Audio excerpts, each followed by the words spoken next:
On this vote, the yeas are 218, the nays are 214. The motion is adopted. What's good, Patriots? Welcome back to FTL, the channel that hits harder than a Maga rally in a swing state. I'm your host, bringing you the unfiltered truth with a side of savage. Today we're popping champagne because President Trump's big beautiful bill just passed the House, 218 to 214, and it's headed to his desk faster than you can say, America first. Let's dive into why this bill is a huge win for the red, white, and blue. All right, let's break down this masterpiece of legislation. Look, I've had enough of y'all fucking talking about these cuts to Medicaid. The world is coming to an end. Do you know what the cuts are to Medicaid? No, you probably don't. No, you just heard $881 billion cut for Medicaid. Oh my God. Well, let me educate you. Here is just the first page of the cuts. Cut number 1, saving $35 billion over 10 years. Limit federal health program eligibility based on citizenship status. That's just saying that people who are here illegally don't get to use Medicaid. That's something you have told us isn't happening anyway. So you obviously agree with that cut. Cut number 2, eliminate Medicare coverage of bad debt, saving $42 billion over 10 years. Do you know what bad debt is? You probably fucking don't. So let me explain it to you. Bad debt is where you have a debt with a hospital beyond what your coverage pays. So let's say you have private health insurance. Now, your health insurance is going to pay their piece, and then you have your leftover piece. Now, if you don't pay that, that is what's known as bad debt. Now, under no circumstances will your private health insurance company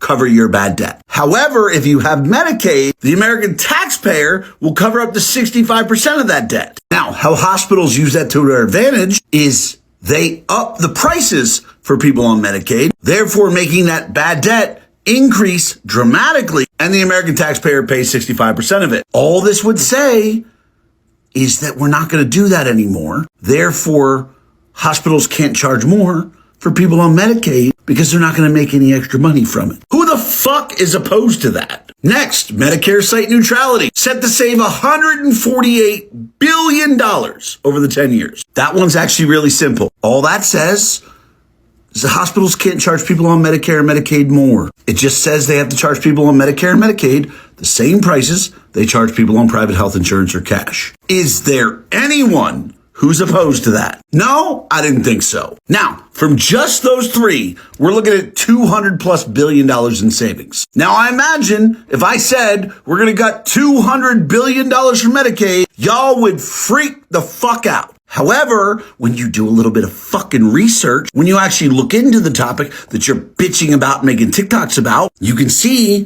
that $200 billion worth of cuts you agree with. Like I just showed you 1/4 of all the cuts they want to make. And here's the thing, if you're remotely have fucking common sense, you don't disagree with any of them. So just please remember that when you're like, oh my God, they're making cuts to Medicaid. Yeah, you fucking agree with them.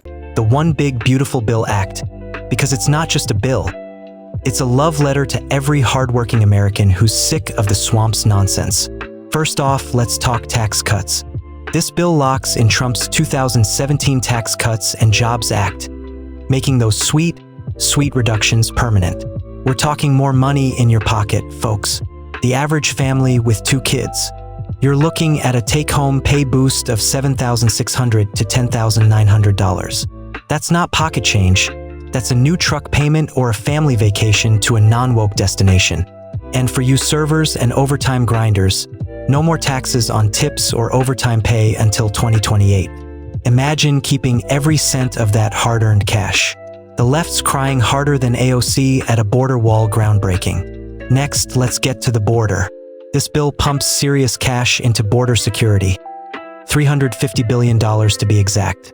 That's walls, tech, and manpower to stop the invasion of illegals that Biden's crew let run wild. It's not just about closing the border, it's about sending a message. A deportation machine that will be unleashed on steroids. America's not your free Airbnb. Plus, it yanks benefits from certain migrants, so no more handing out taxpayer-funded goodies to people who shouldn't be here. The Maga base is eating this up, and honestly, it's about time we put Americans first. Sorry, globalists, your open border fantasy just got deported. Now, let's talk defense. This bill beefs up Pentagon funding, making sure our military stays the baddest on the planet.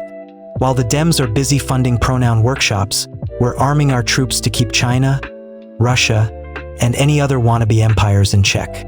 Stronger borders, stronger military. Sounds like a Trump campaign promise on steroids, and he's delivering faster than Amazon Prime. Oh, and energy? This bill says drill, baby, drill. It boosts oil and gas production, which means lower gas prices and more jobs for real Americans, not some green energy scam that leaves us broke and freezing.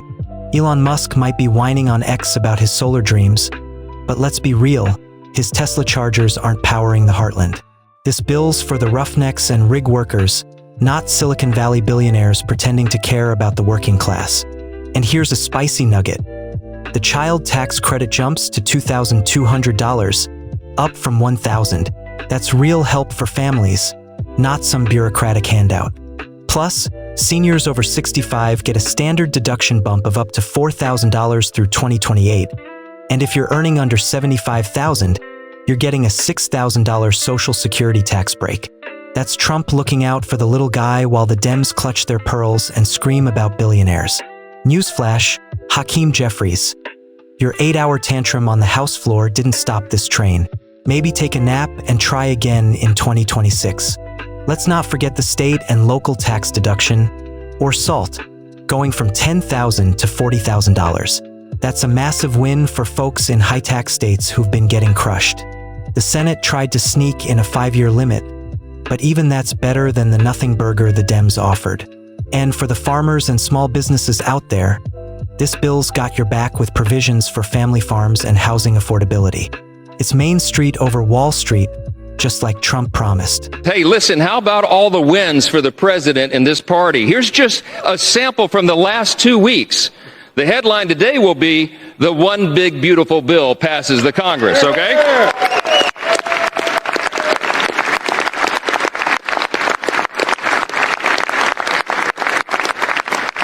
You got to hold your applause. There's too many wins. Are you tired of winning yet? No! Fourth jobs report in a row exceeds expectations. A sample of the headlines. Lowest monthly border encounters in U.S. history. We closed the border.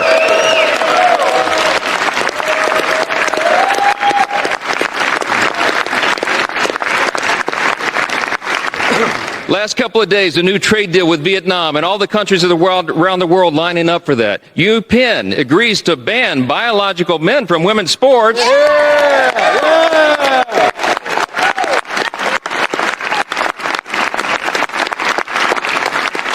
And they ought to give a personal apology to every female athlete impacted by that nonsense.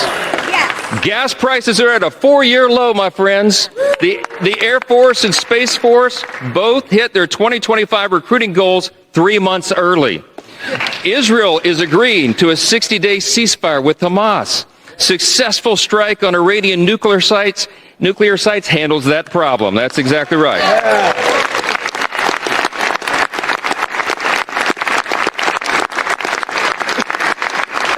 Strength is back. America's back. It's resulted now in a ceasefire deal between Iran and Israel. The NATO countries are increasing their defense spending, not just 2%, 5% of GDP, okay?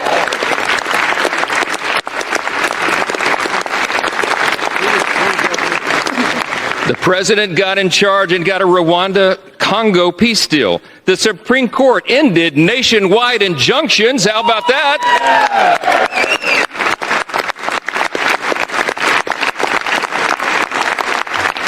That conservative majority on the Supreme Court also allows third country deportations. We've had a record high stock market and we're signing a China trade deal. That's just the last 2 weeks. The swamp's shaking and the Maga wave is crashing. Now the haters, looking at you, Chuck Schumer and your whining Dems, are calling this bill a tax scam or an abomination. They're mad because it cuts their sacred cows. Medicaid and SNAP get trimmed to offset the costs. But let's be real. We're not slashing Granny's healthcare. We're cutting the bloat that's been milking taxpayers dry. The Congressional Budget Office says it adds $3.3 trillion to the debt over 10 years. But that's before you factor in the economic boom this bill's gonna unleash. 7 million jobs saved or created. That's not a bill. That's a miracle. The left can keep their sob stories. We're building a stronger, richer America. And let's give a shout out to the GOP heroes who made this happen. Speaker Mike Johnson, you beautiful patriot, you held the line against the Freedom Caucus holdouts like a boss. Thomas Massey, Keith Self, Victoria Spartz, y'all flipped your votes and joined the winning team. Brian Fitzpatrick, you're the lone holdout, and I bet you're regretting it already. MAGA's not happy, buddy, and Trump's pen is mightier than your principles. J.D. Vance, that tie-breaking Senate vote?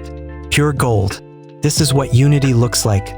Folks, Republicans delivering while Dems filibuster their way to irrelevance. So there you have it, Patriots. The big beautiful bill is a slam dunk for Trump's America First agenda. Tax cuts, secure borders, a jacked up military, and energy independence? It's like the 4th of July came early.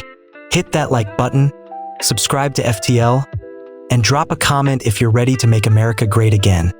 Again, let's keep the MAGA fire burning, and I'll catch you in the next one. Peace out.